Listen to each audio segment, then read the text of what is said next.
Walking Dead is no stranger to dark, messed up episodes. It is also about a show that eat people during the apocalypse, and as you expect, brutal killings. So of course things get grim, but some episodes, they just hit way harder. So today, we're counting down the top 10 darkest Walking Dead episodes that have fans traumatized for years. Let's start with an episode that literally shattered the fan base overnight. You ever turn on an episode not knowing what horrible things lie behind it? Well, I'm here to tell you about The Sanctuary. Now, the group is trapped in Terminus, and these Terminus people, yeah, they're not just creepy, but more of like an unleashed cannibal. The episode kicks off with the lineup of Rick's group at a long metal bin, and Gareth, the leader of Terminus, tells his people to start slaughtering the prisoners, first knocking them out with a baseball bat, then proceeding to slit their throat like it's a fast food assembly line. Glenn was literally inches away from becoming a steak tartar before Carol blows up the place like hell. After the group got free, we later see skinned bodies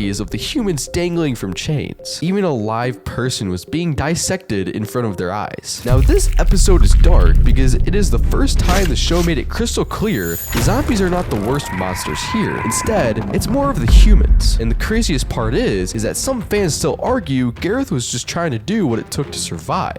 But if your survival plans were to feast on incoming survivors, what really was he doing? And if you remember, at the beginning of that episode, when Gareth traps Rick's group, Rick mentions that he's going to kill him with a red machete. Let's just say Rick kept that promise. Leading into season 5, episode 3, 4 Walls and a Roof, where Rick does kill Gareth with the red machete. This episode by far was the darkest episode ever The Walking Dead had released. But what about an episode where a boy had to kill his own mother? This episode broke everybody's hearts, especially Rick's. It all starts when the prison becomes under attack, and the chaos led to Lori going into labor. Now, Maggie and Carl, being separated with Lori, did not have the proper tools or the proper intelligence to handle the situation. And honestly, you can't really perform a C-section with no anesthesia. It's most likely going to kill her, and Lori knew that she wouldn't survive. So she says goodbye to Carl, who then makes sure she does not turn by completely ending her life, shooting her in the head.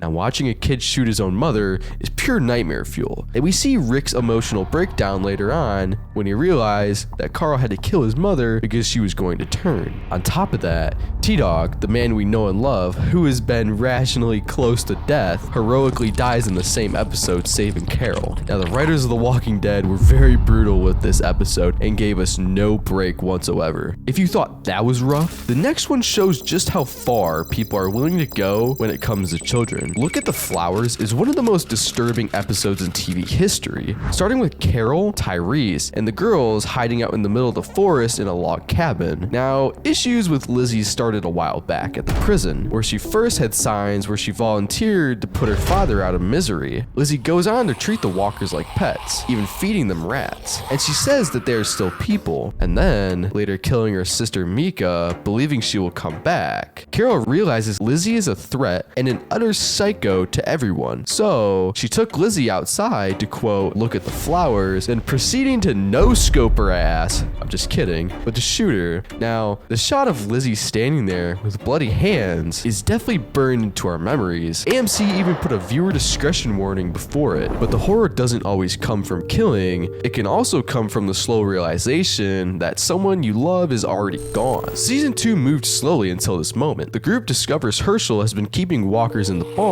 because he thinks they could be cured and they are still people. Shane ends it by opening the doors and having a pure outrage within the group and even letting the walkers out. One by one, each walker stepped out, with Shane proving a point that these are not real people, even going far as shooting a walker almost 7 times and it's still not dying. Herschel falls on the ground in pure shock until the last walker appears. It was Sophia, the exact girl everyone has been searching for the whole entire season, is now dead and decomposing. The silence falls over the farm as everyone lays in shock and Carol cries out her emotions. Now, the show made it clear that all that searching was for no reason, and seeing Carol's little girl rotted from the inside out was very shocking. As shocking as Sophia's reveal was, the show would go on to stage even bigger and bloodier massacres. Alpha strikes in one of the show's most terrifying moments, as she kidnaps several characters and kills them off screen, placing their heads on pikes for everyone to find. Especially Tara, Enid, and Henry are among the 10 heads. Watching the group walk up the hill and seeing what Alpha had done made the fans realize that Alpha was way more powerful, and this was a way more chilling scene than we thought. Now, Alpha's torture to the group was much more than we would have ever expected. We would have thought it would have stopped at Negan, but this new director really pushed it to a whole nother level. Yet, that doesn't match the chaos of a full-on prison siege led by one of the series' most ruthless villains. The governor arrives at the prison with a tank and demands control, because obviously it's the governor. He's this guy who's just a big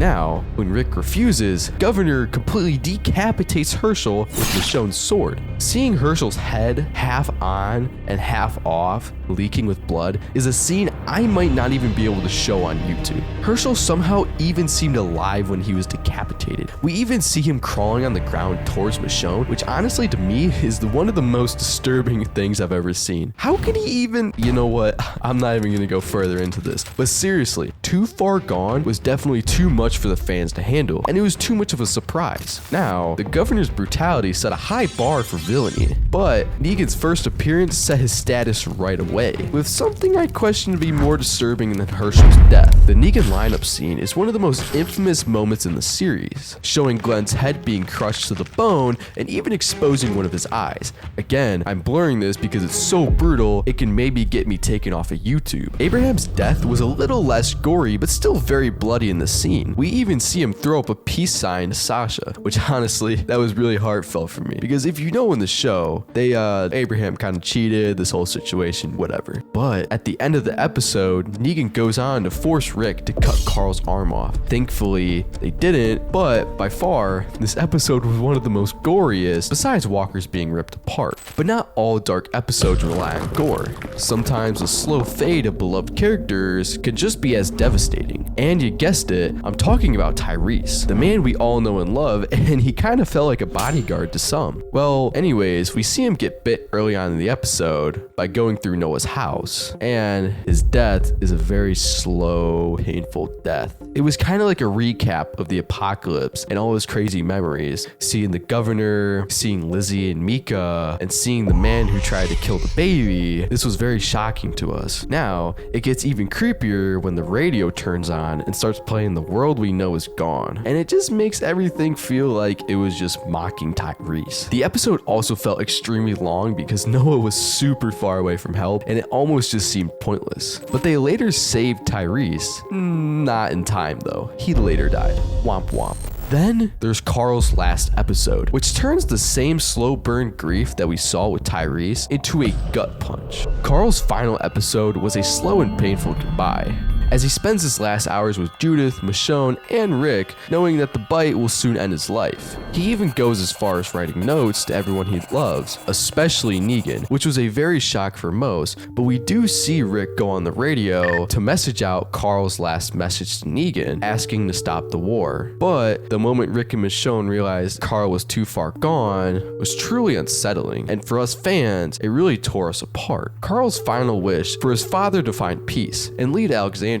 Yet, the world continues to crumble. But what about someone's life who always seemed to crumble? Even saying the N-word. Merle Dixon was never a good guy. He was racist, violent, selfish, and even going as far as saying the N-word. I'll tell you the day, Mr. Yo. It's the day I take orders from a But in the episode, he tries to make up for everything he's done, going as far as taking out the governor's men and trying to sabotage their whole entire plan, which he knew he was not going to walk away from. Before seeing Merle as this head who would just go around and torture the group, even betraying his brother sometimes, it always felt like there was no hope for him. And sure enough, he is killed by the one and only governor. When Daryl finds him, Merle is already turned, ripped apart, bloody, and lifeless. Watching Daryl break down and repeatedly stab the Walker version of Merle while sobbing is one of the most rawest, darkest moments in the whole show. Seeing Merle change was something the community would have never expected for him to do, because as you know it, We just know he was never a good guy. Well, there you have it. Top 10 darkest Walking Dead episodes. Which one messed you most? Because personally, I am still not over the day will come when you won't be. Anyways, adios, amigos!